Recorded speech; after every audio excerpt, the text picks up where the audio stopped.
गुरुभ्यो नमो नमः। संस्कृत ज्ञान सरोवर की ओर से मैं वीणा प्रसाद आप सभी का हार्दिक स्वागत करती हूँ, अभिनंदन करती हूँ। और आज आप सभी के समक्ष लेकर उपस्थित हूँ पुराणों की संख्या। जैसा कि किसी से भी पूछा जाए कि अच्छा चलिए बताइए पुराण कितने होते हैं, तो कोई कहेगा पुराण कितने होते हैं, बोले 6, बोले 8, बोले 10। अच्छा 10 होते होंगे, 10 से ज़्यादा तो नहीं होते होंगे ना। पर ऐसा नहीं है। पुराणों की संख्या कितनी होती है, तो चलिए आज हम जानते हैं और जितनों के भी संदेह हैं वो सब दूर हो जाएंगे, दूर कर देते हैं। तो चलिए अब हम प्रारंभ करते हैं इसको। और ये देखिए, ये है जैसे कि आपको आपकी स्क्रीन में दिखाई दे रहा होगा, ठीक है। तो ये है संस्कृत साहित्य में जो है हमारा क्या मानते हैं। सबसे पहले संस्कृत साहित्य में पुराणों की संख्या जो है वो 18 मानी जाती है। क्या मानी जाती है? 18 मानी जाती है। और 18 जो संख्या है उसको हमारे पुराणों में बहुत अधिक पवित्र और गौरवशाली भी मानते हैं। क्या मानते हैं? बहुत गौरवशाली भी मानी जाती है। लेकिन इसमें कुछ कुछ महत्वपूर्ण बिंदु हैं जिनको हम देख लेते हैं। तो भगवत गीता में क्या है, अध्यायों की जो संख्या है वो 18 है। क्या है? भगवत गीता की, गीता जो है वो अलग चीज़ है और भागवत जो पुराण है वह अलग है, ठीक है। कुछ कुछ लोग क्या होते हैं, बहुत कंफ्यूज हो जाते हैं, बोले गीता भी एक ही है और बोले भागवत पुराण भी एक है। ना ना ना ना ना, ऐसी गलत जो भी आपको संदेह है उसको दूर कर लीजिए। तो भगवत गीता जो है वह महाभारत का एक कह सकते हैं खिल भाग है ना। और भागवत जो पुराण है वो तो पुराण है ही, ठीक है। 18 पुराणों के अंदर एक अंतर्गत एक पुराण है भागवत पुराण, जिसमें कि श्लोकों की संख्या कितनी है? 18,000। भागवत पुराण में श्लोकों की संख्या कितनी है? 18,000। और भगवत गीता में अध्यायों की संख्या, यहाँ पर गीता में जो है वो अध्यायों की संख्या है और भागवत पुराण में श्लोकों की संख्या है। ये कंफ्यूज नहीं होना है, इसको ध्यान रखिएगा। और फिर उसके बाद में क्या कहते हैं कि बोले महाभारत जो है, महाभारत में जो है पर्वों की संख्या, ये क्या क्या हो गया, ये पर्वों की संख्या कितनी है? 18 है। पर्वों की संख्या कितनी है? 18 पर्व है महाभारत में। और शिव पुराण में क्या कहा गया है? शिव पुराण में कहा गया है पुराणों की संख्या जो है वह 18 ही स्वीकृत है।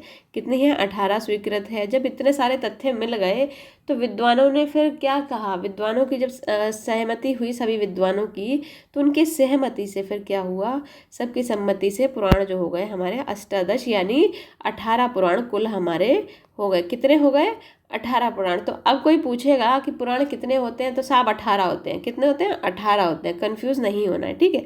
एक छोटू सा ट्रिक बनाई है मैंने, तो इसको चलिए देख लेते हैं जिससे कि आप भूलेंगे नहीं, ठीक है। भगवत गीता में, एक मिनट, भगवत गीता में 18 भागवत पुराण 18 महाभारत 18 और शिव पुराण में 18। भगवत गीता में 18 भागवत पुराण में 18 महाभारत 18 और शिव पुराण में 18। बोलो 18 18, बोलो 18 18। क्या है 18? बोले पुराण 18, पुराणों की संख्या है 18, पुराणों की संख्या है 18, ठीक है। तो एक छोटी सी ट्रिक थी जो कि आप लोगों को कैसी लगी मुझे कमेंट सेक्शन में ज़रूर कमेंट करके बताइएगा। तो चलिए अब हमारे कौन कौन से जो हैं वो 18 पुराण हैं वह देख लेते हैं। तो ये 2 लाइन का ये हमारा श्लोक है, इसको यदि कंठस्थ कर लेंगे तो भी नहीं भूलेंगे। दूसरा जो अभी छोटी सी एक ट्रिक बताई थी उसके माध्यम से भी आप नहीं भूलेंगे कि 18 हमारे पुराण होते हैं, ठीक है। तो यहाँ पर देखिए कौन कौन से हैं। मद्वयम भद्वयम चैव ब्रत्रयम व चतुष्टयम अनापलिंगकूस्कानि पुराणानि पृथक पृथक। मद्वयम भद्वयम चैव ब्रत्रयम व चतुष्टयम अनापलिंगकूस्कानि पुराणानि पृथक पृथक, ठीक है। तो मद्वयम, मद्वयम अर्थात माँ से हमारे 2 पुराण होते हैं, ठीक है। कितने होते हैं? माँ से हमारे 2 होते हैं। भा से क्या है? भद्वयम, तो भा से भी हमारे 2 पुराण होते हैं, ठीक है। तो अब इसमें क्या करना है हमको, ये देखिए। फिर यहाँ पर क्या होगा, ये आ गया हमारा वृत्रयम। तो यहाँ पर कितने हैं हमारे? त्रयम यानी 3, तो यहाँ पर हमारे 3 होगा। चतुष्टयम यानी 4, तो ये हमारे 4 पुराण हो गए ना। और फिर क्या बोले कि बोले अनापलिंग कूस्कानी। तो आ से हमारा अग्नि पुराण, ना से नारद पुराण, प से पद्म पुराण, ठीक है, ली से लिंग पुराण और गा से जो है हमारा गरुण पुराण, कू से कूर्म पुराण, से स्कंद पुराण। तो इस तरीके से जो है हमारे 18 जो पुराण हैं वह पूरे हो जाते हैं। ठीक है, तो ये देखिए, ये मैंने अलग से इसमें पीपीटी में ऐड किया हुआ है, तो इससे आपको आसानी रहेगी।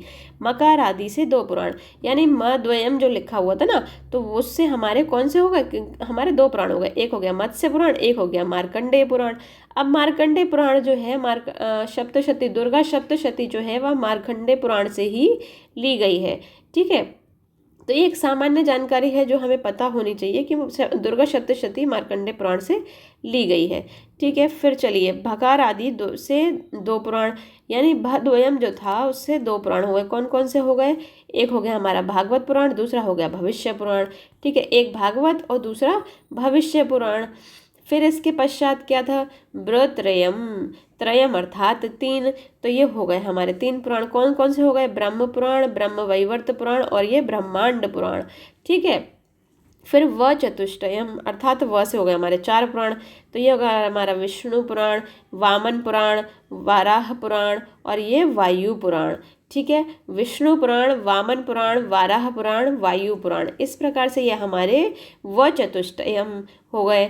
ठीक है, अब आता है अनापलिंग कूस्कानी।